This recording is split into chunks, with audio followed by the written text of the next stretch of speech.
Hey there! Welcome back to Miss English Channel. Today, we're talking about something we all need in daily life: how to apologize and say sorry in English. Yeah, because no matter where you're from, there's always that moment when you make a mistake. Maybe you step on someone's foot, spill coffee, or forget a friend's birthday. Exactly. And in English, saying sorry isn't just about the words. It's about the feeling behind them, how you sound, your tone, and what you say next. You know, I still remember one morning in London. I was running late for work, rushing into a cafe, and I bumped into a woman. Coffee spilled everywhere. I froze and said, "Oh my God, I'm so sorry." She smiled and said, "It's okay, no worries." And just like that, the tension disappeared. That's such a perfect example. A simple sorry can fix a small mistake or heal a big one.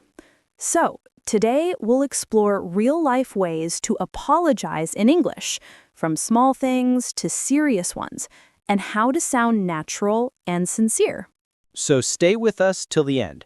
You'll learn how to say sorry, how to respond, and even how to move on gracefully. Let's start with everyday situations, those small oops moments. Like when you accidentally walk into someone on the street, you can say, "Oops, sorry," or "Sorry about that." Or if you interrupt someone while they're talking, you can say, "Oh, sorry, go ahead," or "Sorry for interrupting."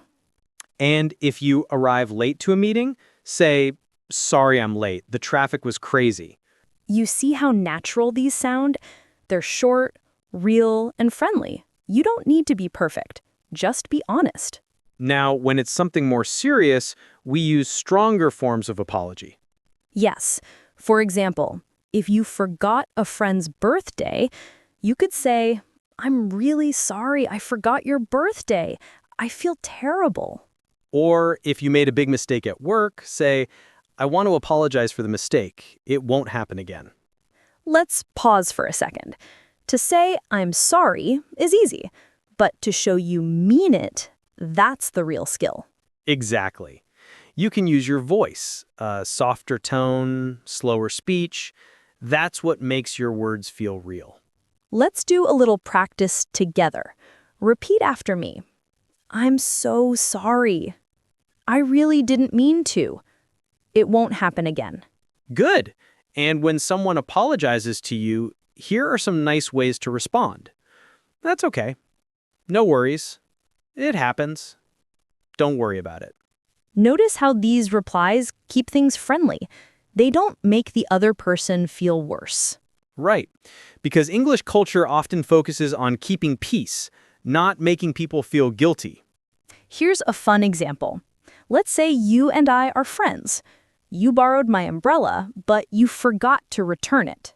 Oh no. Classic Paul move. Okay, let's act it out. "Paul, you still have my umbrella." Oh my gosh, Emily, I'm so sorry. I totally forgot. "It's okay. Don't worry about it. Just bring it next time." Thanks, you're the best. Simple, right? You see how the rhythm, tone, and feeling all work together. Now, let's look at some other ways to say sorry, phrases that make you sound more fluent and natural. Here are some. "My bad." Very casual, used with friends. "I owe you an apology." More formal. "I take full responsibility." Very serious, often used in professional settings. Let's add a bit of storytelling now. Okay, let's go to a small cafe in Seoul. You're sitting with your friend Crystal. You say something that accidentally hurts her feelings. She goes quiet. The air feels heavy. You feel it. That moment you wish you could rewind. You look at her and say softly, "Hey, I didn't mean to upset you. I'm really sorry if I did." And she looks up, smiles, and says, "It's okay. I know you didn't mean it." That's the beauty of language. It can break walls or build bridges. Yes, apologizing in English isn't just a phrase. It's a bridge between two hearts. I love that. Now, before we move to the next part, take a second. Think of one time you said sorry, maybe in your own language. What helped you sound sincere? Because the same thing works in English. Tone, eye contact, and heart. All right, let's go deeper. What if you're in a professional setting, at work, or in an email? Good question. In formal situations, you can say, "Please accept my apologies for the delay. I apologize for the misunderstanding. I regret the mistake and will correct it immediately." These sound polite and professional. They show respect and responsibility. So, whether it's a small accident or a big problem, the key is to sound sincere and kind. And to forgive yourself too. Because learning English and learning life means making mistakes again and again. But every time you say, "sorry," and try again, you grow stronger. Exactly. Growth begins the moment we stop hiding from our mistakes. Stay tuned. In the next part, we'll show you more real-life conversations and help you build your own sorry toolkit for daily life. Welcome back. Now, let's make this real. Let's bring apologies into everyday conversations you might face. All right, let's start with something common, being late. You were supposed to meet your friend at 6 p.m. You arrive at 6:30. Your friend looks a bit upset. You can say, "I'm really sorry I'm late. The bus was delayed." Then add a soft smile. It shows sincerity. Nice. And your friend can say, "That's okay, I just got here too." Here's another. When you forget to reply to someone's message, you can say, "Sorry for the late reply. I've been so busy." Yes, or apologies for the delay. I missed your message. Okay, next situation. When you make a small mistake at work. You sent the wrong file. You can say, "I'm so sorry about that. Let me fix it right away." Or, "My apologies. I attached the wrong document. Here's the correct one." These are polite and professional, short, simple, clear. Now let's add a cultural note. In many English-speaking countries, people say sorry even when it's not their fault. That's true. Like if two people bump into each other, both might say, "Sorry," at the same time. It's not always about guilt. It's about kindness and respect. Exactly. Saying sorry keeps communication smooth. It shows emotional intelligence. Now let's have some fun. Mini role-play practice. You're at a restaurant. You accidentally spill a bit of water on the table. The waiter bums. You say, "I'm so sorry. I spilled some water." The waiter says, "No problem. I'll clean it up for you." Or imagine you bump into someone in the supermarket. You can say, "Sorry about that." And they say, "All good," or "No worries."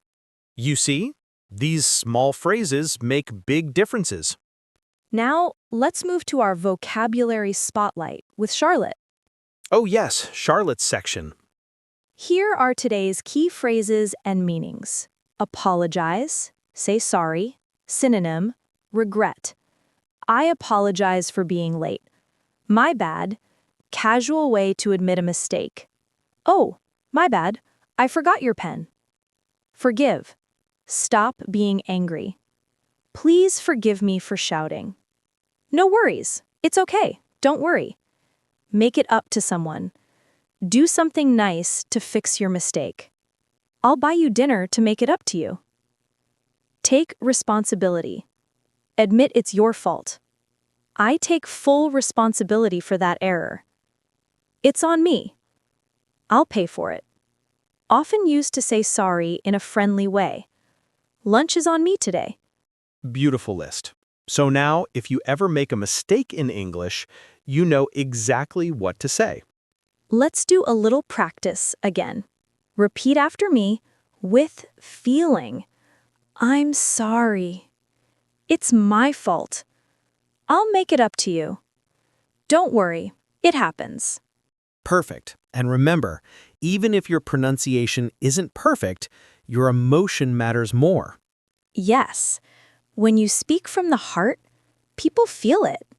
You know, Emily, sometimes learning to say sorry is really about learning to connect, to understand others and yourself. That's so true. Every apology is a lesson in humility, kindness, and courage.